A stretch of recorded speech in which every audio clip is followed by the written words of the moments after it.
فاكر اول يوم العيد زمان كنا بنصحى بدري قبل الشمس، نلبس اللبس الجديد اللي واخدينه في حضننا من يومين، نحط البرفان اللي كان بالنسبه لنا اغلى حاجه في الدنيا، وننزل نصلي العيد واحنا فرحانين وكاننا ملوك الدنيا. نرجع البيت ناخد العدايه اللي كانت جنيهات جديده من البنك بفرحه حقيقيه مهما كانت بسيطه، كانت بتعمل معانا انجاز.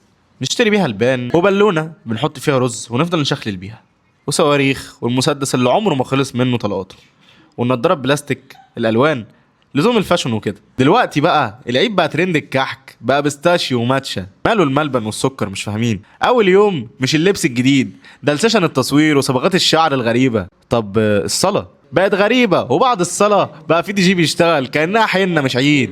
طب العيديه بقى لازم تيجي على نيستا باي، ما تبقاش اقل من 300 و400 جنيه، اقل من كده يابا ما تحرجنيش. طب واللمه كل المعايدات على جروب العيله بقت واتساب، وكأن العيد بقى كوبي بيست. هو الزمن بيجري والتكنولوجيا بتغير كل حاجه، بس العيد عمره ما كان في الفلوس ولا في الصور ولا في الفلاتر، بس كل حاجه وليها تمن، وده كان تمن التطور وعصر السوشيال ميديا، وهو اننا نفتقد اهم جزء من العيد وهو فرحته.